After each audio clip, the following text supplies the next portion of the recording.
Welcome back. आज हम explain करेंगे 2022 में रिलीज हुई सच्ची कहानी पे बेस्ड एक मिस्ट्री मूवी रनवे 34 को। मूवी की ओपनिंग में हम विक्रांत खन्ना को देखते हैं जो काफ़ी एक्सपीरियंस्ड पायलट होता है। विक्रांत एयरपोर्ट से होटल के लिए निकलता है, तभी उसे कार में उसकी वाइफ समायरा का कॉल आता है और वो उसे कहती है कि कल उनकी बेटी का बर्थडे है। विक्रांत उसे कहता है कि वो चीज़ें भूलता नहीं है और वो घर आ जाएगा। दुबई में होटल में पहुंचने के बाद वो टीवी पर क्रिकेट मैच देख रहा होता है और तभी विक्रांत को एक कॉल आता है और कॉल करने वाला उससे कहता है कि जो फ्लाइट वो कल फ्लाई करने वाला है उसमें बॉम्ब है। लेकिन विक्रांत समझ जाता है कि ये कॉल उसके दोस्त सनी का है। फिर सनी उसे मिलने एक बार में बुलाता है।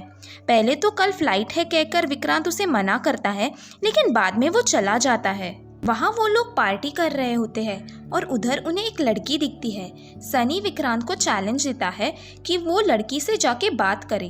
फिर विक्रांत उस लड़की से जाके बात करता है और उसे पार्टी ज्वाइन करने के लिए इनवाइट भी करता है और वो लड़की उन दोनों को ज्वाइन करती है। उस लड़की का नाम अंजलि होता है। वो लोग सुबह तक पार्टी करते हैं और वो वहाँ से आके बहुत ही थोड़ी देर के लिए सो जाता है। विक्रांत स्काईलाइन 777 को फ्लाई करने वाला होता है, जिसका रूट दुबई से कोचीन होता है और उसकी को पायलट तानिया होती है। दोनों फ्लाइट से पहले फ्लाइट और वेदर डिटेल्स चेक करते हैं और एक ऑफिसर उनकी ब्रीफिंग करवाता है। विक्रांत कुछ ही मिनट्स में सारे पेपर्स चेक कर लेता है।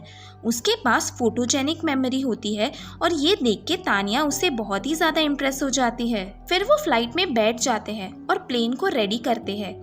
फ्लाइट में हम फेमस यूट्यूबर कैरी मिनाटी को भी देखते हैं और वो फ्लाइट में हर एक चीज़ का वीडियो रिकॉर्डिंग कर रहा होता है।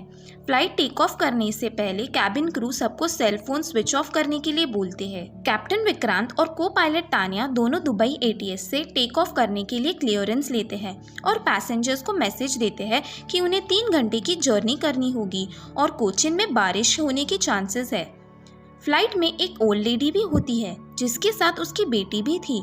वो लेडी काफ़ी बीमार होती है और वो इनहेलर यूज़ करती है। उसके बाद फ्लाइट टेक ऑफ कर जाती है। नींद ना पूरी होने के कारण विक्रांत बहुत टायर्ड होता है, तो तानिया उसे पूछती है कि क्या वो ठीक है। तो वो कहता है कि वो 6 दिन से कंटिन्यूस फ्लाई कर रहा है और वो बस घर जाना चाहता है। फिर प्लेन ठीक से फ्लाई करने के बाद वो तानिया के भरोसे छोड़कर कुछ देर के लिए सो जाता है। आगे हम देखते हैं कि कैबिन क्रू प्लेन की कॉकपिट में आती है। उस कैबिन क्रू का नाम मेघा होता है। विक्रांत उसे ब्लैक कॉफ़ी और एक डिस्प्रिन मांगता है।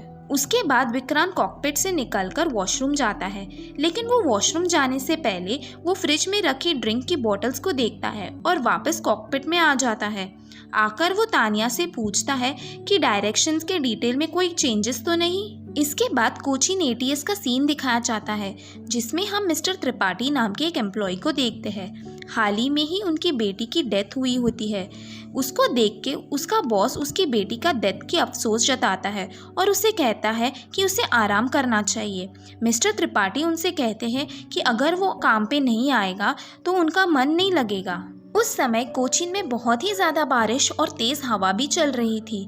तानिया वहाँ लैंड करने के लिए क्लियरेंस मांगती है। कोचीन एटीएस में तब मिस्टर त्रिपाठी गाइड कर रहे होते हैं। उनकी हेल्थ तभी कुछ ठीक नहीं लग रही थी और उन्हें काफ़ी कफ और कोल्ड हुआ होता है।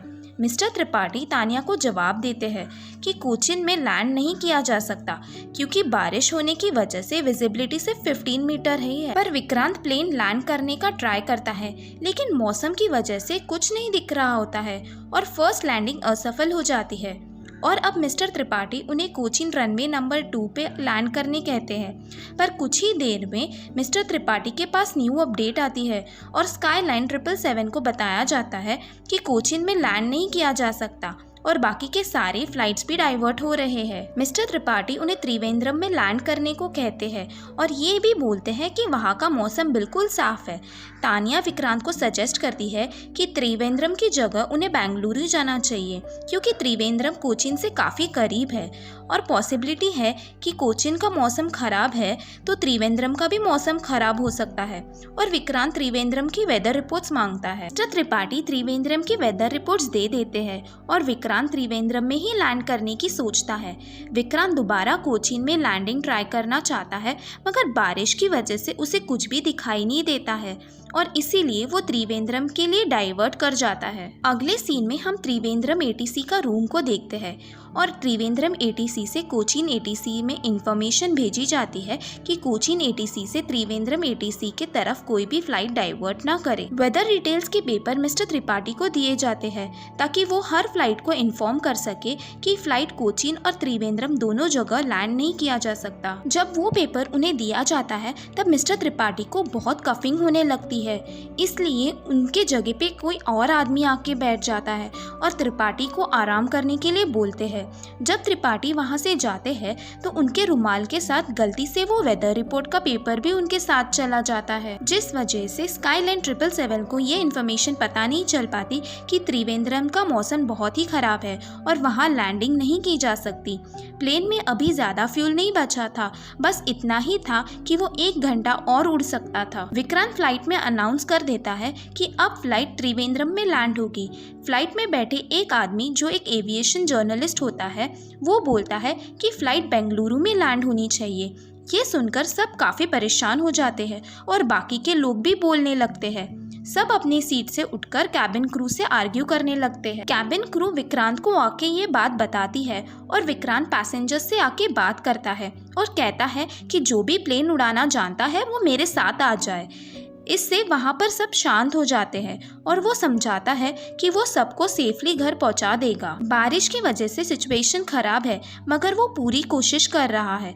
इसके बाद वो वहाँ पर बैठी एक बूढ़ी लेडी से बात करता है। वो कहता है कि मैं प्रॉमिस करता हूँ कि मैं सबको सही सलामत घर पे पहुँचा दूंगा। अब वो फिर से कैबिन में आ जाता है। तानिया त्रिवेंद्रम में लैंड करने के लिए त्रिवेंद्रम एटीसी से बात करती है, पर त्रिवेंद्रम एटीसी उन्हें बताते हैं कि वहाँ का मौसम बहुत ही खराब है और कुछ भी दिखाई नहीं दे रहा है और इसीलिए यहाँ लैंडिंग नहीं हो पाएगी और एटीसी उन्हें बेंगलुरु जाने के लिए कहता है। विक्रांत उन्हें बताता है कि उनके पास अब ज़्यादा फ्यूल नहीं बचा था। स्काईलाइन 777 में फ्यूल इतना ही बचा होता है कि वो सिर्फ 28 मिनट ही फ्लाई कर सकते थे। उनकी सिचुएशन काफ़ी क्रिटिकल होती है और तानिया काफ़ी घबरा जाती है और रोने लगती है। विक्रांत उसे समझाता है कि उसे हिम्मत नहीं हारनी चाहिए। त्रिवेंद्रम में रनवे 16 को क्लियर किया जाता है ताकि प्लेन लैंड कर सके। विक्रांत फ्लाइट उस डायरेक्शन में फ्लाई करता है और प्लेन को लैंड करने का ट्राई करता है और प्लेन लैंड हो भी जाता है, लेकिन रनवे पर बैलेंस नहीं बन पाता। इस वजह से उन्हें दोबारा से टेक ऑफ करना पड़ता है और लैंडिंग फेल हो जाती है। फ्लाइट में काफ़ी झटके भी लगते हैं। इतना एक्सपीरियंस कैप्टन होने के बाद भी विक्रांत को पसीने छूटने लगते हैं। फिर विक्रांत त्रिवेंद्रम एटीसी को कांटेक्ट करता है और विक्रांत बोलता है कि वो रनवे 34 पे लैंड करना चाहता है। ये डिसीजन से एटीसी बिल्कुल अग्री नहीं करती क्योंकि रनवे 34 पे हवा ऑपोजिट डायरेक्शन में चल रही होती है और वहाँ पर क्रैश होने के बहुत ही ज़्यादा चांसेस होते हैं। कैप्टन विक्रांत मेडे का मैसेज देता है। इसका मतलब था कि अब इमरजेंसी लैंडिंग करनी होगी और फिर त्रिवेंद्रम एटीसी मेडिकल और सारी इमरजेंसी टीम्स को रेडी कर लेते हैं। कैबिन क्रू सारे पैसेंजर्स को नीचे झुक के बैठने को कहता है। फिर कैप्टन विक्रांत एक सिगरेट अपने मुंह में रखता है लेकिन जलाता नहीं है और आंखें बंद करके प्लेन को फ्री छोड़ देता है। इससे प्लेन बहुत ही ज़्यादा फास्ट नीचे आने लगता है। प्लेन जैसे ही रनवे 34 को टच होता है तो बड़े जोरों का झटका लगता है और तब विक्रांत तुरंत प्लेन का कंट्रोल वापस हाथ में ले लेता है और उसे इधर उधर जाने से और पलटने से रोकने लगता है। पर विक्रांत किसी तरह से प्लेन को सेफली लैंड करवा देता है और प्लेन बहुत ही छोटी सी मार्जिन से क्रैश होने से बच जाता है। अब सब विक्रांत की तारीफ करते हैं और क्लैपिंग करते हैं। कैप्टन विक्रांत प्लेन से बाहर निकलता है तो उसे एक कॉल आता है जो एक पैसेंजर का होता है और वो बताती है कि उसकी माँ की डेथ हो गई है क्योंकि फ्लाइट लैंड करने में देरी हो गई थी। वो कहती है कि इस सब का जिम्मेदार आप ही हो। ये सुनकर विक्रांत गिल्टी फील करता है। उसके बाद विक्रांत अपने घर पहुंचता है और अपनी बेटी का बर्थडे सेलिब्रेट करता है। तभी उसे एक कुरियर आता है। वो कुरियर AAIB यानी एयरक्राफ्ट एक्सीडेंट इन्वेस्टिगेशन ब्यूरो से होता है, जो कि एक इन्वेस्टिगेशन टीम होती है। इतना रिस्की लैंडिंग करने की वजह से विक्रांत के ऊपर एक इंक्वायरी बिठाई होती है। फिर हम इन्वेस्टिगेशन के हेड नारायण नारायण वेदांत को देखते हैं। नारायण वेदांत बहुत ही ईमानदार और किसी से भी न डरने वाले इंसान होते हैं। नारायण उस फ्लाइट में मौजूद कैप्टन और को पायलट के बीच की सारी बातें सुनते हैं और क्या क्या बातें बोली गई है और क्या क्या फैसले लिए गए हैं वो सब समझता है। अगले सीन में हम देखते हैं कि एक इंक्वायरी बैठी जाती है और विक्रांत को इंटरोगेट किया जाता है। उसे पूछा जाता है कि क्या तुम टायर्ड थे, तो वो बताता है कि नहीं, मैं उस समय टायर्ड नहीं था। फिर वेदांत उसे पूछता है कि बेंगलुरु में क्यों नहीं लैंड किया, जबकि तुम्हें बताया गया था कि त्रिवेंद्रम का वेदर ठीक नहीं है। तब विक्रांत उन्हें बताता है कि उन्हें ऐसी कोई भी इन्फॉर्मेशन नहीं मिली थी। फिर नारायण वेदांत शराब की एक छोटी बोतल उसके सामने लाके रख देते हैं, जो कि उन्हें कॉकपिट के पास वाले डस्टबिन में मिली थी। और नारायण वेदांत उसे पूछते हैं कि क्या तुमने उस दिन फ्लाइट में शराब पी थी।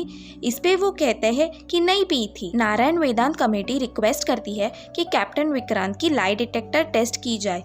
विक्रांत को स्काईलाइन के ऑफिसर्स बोलते हैं कि उसे लाई डिटेक्टर टेस्ट के लिए मना कर देना चाहिए, पर विक्रांत मना नहीं करता। और फिर नारायण विक्रांत से पूछता है कि क्या तुमने उस दिन फ्लाइट में शराब पी थी।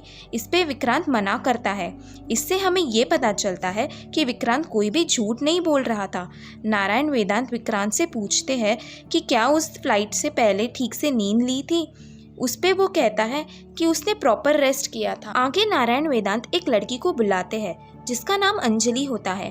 अंजलि वही लड़की होती है जिसके साथ विक्रांत ने दुबई में पार्टी की थी। नारायण सबको बताता है कि अंजलि ने विक्रांत और उसके दोस्त के साथ पार्टी की थी और उस रात रेस्ट नहीं किया था। इस पे विक्रांत कहता है कि फ्लाइट इवनिंग में थी और मैंने प्रॉपर रेस्ट दिन में की थी। फिर नारायण वेदांत तानिया से सवाल पूछते हैं कि तुम्हें कैप्टन विक्रांत कैसा लगता है। तानिया विक्रांत के बारे में बहुत अच्छा ही बोलती है, कहती है कि वो अपने काम में बहुत ही डेडिकेटेड है। नारायण तानिया से उनके फ्लाइट में हुए आर्ग्यूमेंट के बारे में पूछता है, जिसपे वो दोनों डिसएग्री होते हैं कि फ्लाइट बेंगलुरु में लैंड करना चाहिए या त्रिवेंद्रम में। नारायण के उल्टे पुल्टे सवालों से तानिया घबरा जाती है और अपने आंसर्स में कॉन्फिडेंट नहीं लगती, इसलिए नारायण वेदांत उसे प्रेशराइज करता है। वो फिर से उसी शराब, कॉफ़ी और डिस्प्रिन के बारे में पूछता है। वो बताती है कि कॉफ़ी और डिस्प्रिन विक्रांत ने ली थी। अब नारायण उसे पूछता है कि जब वो रनवे 34 पे लैंड कर रहे थे तो उन्हें क्या दिखाई दे रहा था। वो कहती है कि बारिश की वजह से उन्हें कुछ भी दिखाई नहीं दे रहा था। वो उसे फिर से पूछता है कि लैंडिंग करते वक्त कुछ तो दिख रहा होगा। वो तानिया को इतना प्रेशराइज करते हैं कि तानिया बोल देती है कि कैप्टन विक्रांत ने आंखें बंद करके फ्लाइट को लैंड किया था। इस बात से कैप्टन विक्रांत फंस जाता है और सारा ब्लेम उसी पे आ जाता है। इसके बाद विक्रांत घर आता है और समायरा को दुबई में हुए अंजलि के इंसिडेंट के बारे में बताता है। समायरा उसे कहती है उसे कोई भी एक्सप्लेनेशन नहीं चाहिए, वो उस पर पूरा भरोसा करती है। विक्रांत अभी भी उस बूढ़ी लेडी की डेथ से गिल्टी फील कर रहा होता है, इसलिए समायरा उसे उस लेडी के घर ले जाती है जिसकी माँ की डेथ हुई थी। विक्रांत उसे कहता है कि उसने बेस्ट ट्राई किया था कि वो सबकी लाइफ बचा पाए और उसकी माफ़ी मांग के विक्रांत थोड़ा रिलैक्स हो जाता है। अगले इंक्वायरी में अब वो लेडी भी आती है। विक्रांत नारायण वेदांत को उस दिन रनवे 34 पे लैंड करने का रीज़न बताता है। विक्रांत उसे कहता है कि रनवे 34 पे उसने बहुत सारी फ्लाइट्स और प्राइवेट जेट्स लैंड किए थे और वो रनवे की हर एक डिटेल उसके दिमाग में है। वो उस रनवे को आँख बंद करके भी देख सकता है। उस दिन वेदर खराब होने की वजह से कुछ भी दिखाई नहीं दे रहा था, मगर वो उस रनवे को अपने दिमाग से देख पा रहा था। इससे नारायण कहता है कि ये सब बातें बस सुनने में अच्छी लगती है, अब कहानियाँ बहुत अच्छी सुनाती हो, इस पे किसी को भी भरोसा नहीं होगा। इस बात को प्रूफ करने के लिए विक्रांत को फिर से प्लेन सिम्युलेटर में रनवे 34 पे प्लेन लैंड करने के लिए कहा जाता है और सेम उसी दिन जैसा वेदर और सिचुएशन दी जाती है और कैप्टन विक्रांत के आंखों पर पट्टी बांध दी जाती है। नारायण वेदांत को पायलट के सीट पे बैठे होते हैं। विक्रांत फ्लाइट सक्सेसफुली लैंड करता है और नारायण वेदांत ये देख के शॉक हो जाते हैं। अगले दिन फैसला सुनाने की बारी आती है। कोचिन एटीएस से मिस्टर त्रिपाठी को सस्पेंड किया जाता है क्योंकि उनकी इन्फॉर्मेशन पास न करने की वजह से विक्रांत को मौसम खराब होने के बाद भी त्रिवेंद्रम में लैंड करना पड़ा था, जो कि बहुत रिस्की था। विक्रांत और तानिया को सिर्फ 3 महीने के लिए सस्पेंड किया जाता है और इंक्वायरी खत्म हो जाती है। नारायण वेदांत विक्रांत से कहते हैं कि नेक्स्ट टाइम से उसे केयरफुल रहना चाहिए। इंक्वायरी पूरी हो जाती है और 3 महीने के बाद विक्रांत फिर से ज्वाइन करता है। वो अपनी नेक्स्ट फ्लाइट के लिए जाता है जहाँ पर उसे कैबिन क्रू मेघा मिलती है। यहाँ पर हमें उस शराब की बोतल का राज समझता है। वो विक्रांत से माफ़ी मांगती है क्योंकि उस दिन शराब उसी ने ही पी थी। फ्लाइट में जो सिचुएशन थी उससे वो काफ़ी डर गई थी और इसलिए उसने शराब पी थी। ये बात वो इंक्वायरी में नहीं बता पाई क्योंकि वो एक सिंगल मदर थी और अगर वो सस्पेंड हो जाती तो उसका घर नहीं चलता। विक्रांत उसे माफ कर देता है और इसी के साथ ये मूवी एंड होती है। अगर आपको ये वीडियो पसंद आया तो ज़रूर लाइक और शेयर करें और हमारे चैनल को सब्सक्राइब करें।